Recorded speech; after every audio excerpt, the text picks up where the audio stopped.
Lawyers of Reddit, what's the most ridiculous argument you've heard in court? I'm a lawyer. The most ridiculous argument I've seen was one I actually made. One of my clients got busted cooking meth. This was a very clear-cut case. They actually caught him in the middle of a cook. No way he was getting out of this one. Even worse. He was cooking at home and children were there. Yep. The DA loaded him up with felonies.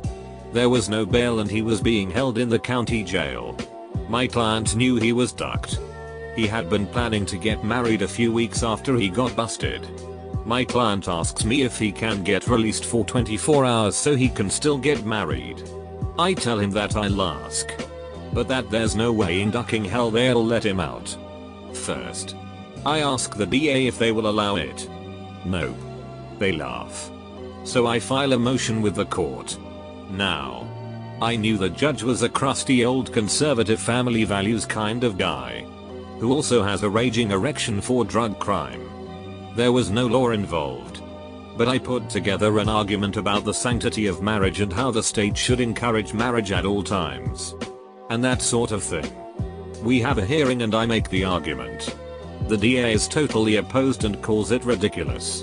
And the judge grants it. The judge actually decided to allow my client out for 24 hours to get married. He had to surrender at the county jail at 8 AM the next day and some other conditions. But still, he was allowed out. Everyone is stunned.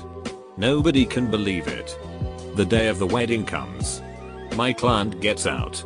Gets married. Then goes back to the jail. Everything went exactly like how it was supposed to. Which is also pretty shocking.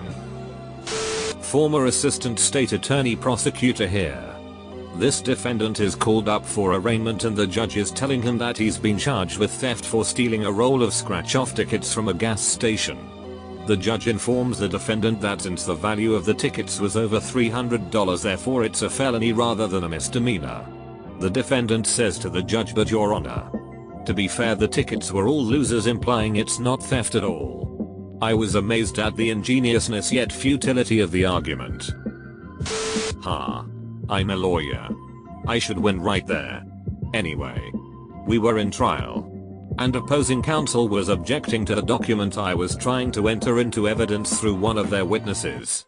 The witness had identified it as one of their business records. But opposing counsel objects. Jury is in the courtroom.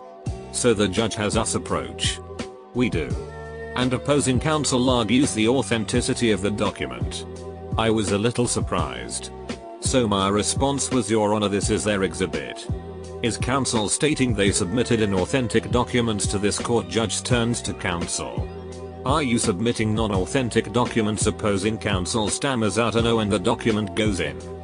I was a little surprised they wanted to argue their own document wasn't authentic just to keep me from getting it to the jury. Made a left turn on a green turn arrow. A city bus ran a red and T-boned me. My car was a little VW Rabbit so it just scooted me and I was perfectly fine. Driver pulls over. Comes out and says the sun was in my eyes. I say I'm not hurt. Thanks for asking. Police arrive. And guess what? There was a literal busload full of witnesses. Everyone had the same story. She ran a red. City paid for my car. etc. She denied wrongdoing and went to court. Which I had to attend along with a witness or two and the officer. Her defense? She had a migraine. Judge, so I should let you off the hook because you had a bad headache and was driving into the sun? Driver, yes. Your Honor, I'm glad you understand. She got her commercial vehicle license revoked. Should have just taken the points. Traffic court. Speeding ticket. Your Honor, I didn't speed. And I can prove it with logic. Judge, a KII. Lady, I drive a Prius. Judge question mark? Lady, that proves I'm responsible. Specifically in the realm of cars. So I obviously wouldn't speed. She had to pay the ticket. I have a brief encounter. Personal injury prospect. Old lady slipped and fell on an icy driveway which was not salted or maintained. So she wanted to sue for damages. After hearing the story, Turns out the lady fell on her own driveway which she did not maintain. She was wanting to sue herself. Law student. Former professor's story. Defendant busted for possession of narcotics. They were in the pocket of his leather jacket. He argues the search was illegal because with his buttery smooth leather jacket, there's no way the officer would have felt the drugs in his pocket during a pat down. So he shouldn't have reached in the pocket to find the drugs in the first place. Judge asks if the jacket is the one he was currently wearing in court. It was. Judge asks to feel his jacket and the pockets. Defendant hands it to the bailiff. Judge finds more drugs in the pocket. Needless to say, it didn't go well for him. Not a lawyer but was the child in a custody case between my parents. My mother's lawyer argued for and had put in the final agreement that I had to add my mother as a Facebook friend. Edit. This was 7 years ago. We are still not friends on Facebook. And she's blocked on everything I have an account for. This never made it to court. I asked my divorce lawyer what was the worst thing a client had asked him to argue. I was expecting a I want the salad spinner sort of story. He had a client. A professor in his 70s who was divorcing from his wife. Also a professor in her 70s. They were both Jewish. His wife had a tattoo on her arm. It was a number. Put there by the Nazis when they put her in a concentration camp in WW2 as a child. Husband was born in the US. Was not German. The German government was in the process of settling a case with the survivors. She had some amount of money. A 6-figure sum. Due to her. The husband wanted his lawyer to argue that he should get half the settlement money. Lawyer told him that there was a special circle in hell for lawyers who ask for stuff like that and that he was not planning on ending up there. Not a lawyer but when my mom was killed by a drunk driver. We were filing a wrongful death suit. And the lawyer for the defense used my mom's cancer to say that she was going to die anyway so a wrongful death dispensation was not owed. Not a lawyer. But I was in traffic court and a cab driver had got a ticket for running a red.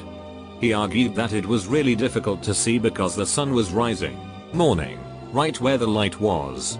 He was traveling west. As with everyone else in this thread. I am not a lawyer but did work in court.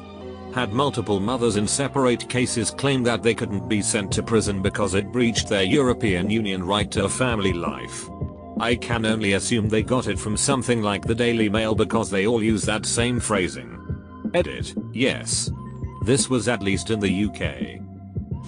Had a pro-litigant argue that she didn't owe the credit card company because Jesus. The basic argument was that debt is a sin. Or maybe not paying the debt was a sin. And Jesus died for all of our sins. Therefore Jesus died to pay off her debt. Brilliant. Wasn't the other lawyer. But his client. Took the stand in a retail theft trial. Claimed he didn't steal a couple salmon fillets on purpose. He was just so flustered by a phone conversation with his girlfriend that he accidentally slipped them into the pockets of his jacket. In a part of the store the loss prevention officer called Shoplifter Alley because it's a blind spot for the cameras, and walked out without realizing it. It's not like it was a candy bar or something small. It was 2 salmon fillets. I asked him. Have you ever done that before him? No. Me. Have you ever seen anyone? Anywhere? Ever put fish like that in their pocket in your entire life? Him? No. Mercifully, the jury did not buy his ludicrous story and found him guilty. My uncle did malpractice defense. Well, one year he had to defend a surgeon. The patient said after his elbow surgery he couldn't play tennis anymore. They went through weeks of work trying to figure out what went wrong and why all of a sudden this guy couldn't play tennis. Because according to all the evidence the surgery went fine and he should be good. Then, right before a recess, my uncle stopped and asked, "Sir, have you ever played tennis before?" The guy said, "Well, no, but I've always wanted to." The case got dismissed. I wasn't a lawyer, but a law clerk working with the prosecutor's office. This guy was caught on the highest quality security cam video I've ever seen stabbing a store clerk like 15 times. She survived.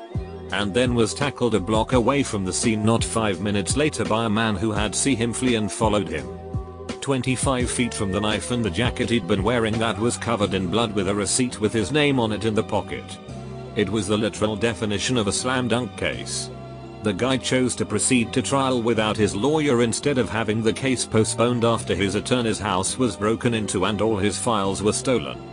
This guy's main argument was that it wasn't him because in the statement of probable cause written by the officers after the incident they misspelled his highly unique last name by adding a T in the middle. For example, Johnson became Johnston. He spelled his name out at every opportunity with much emphasis.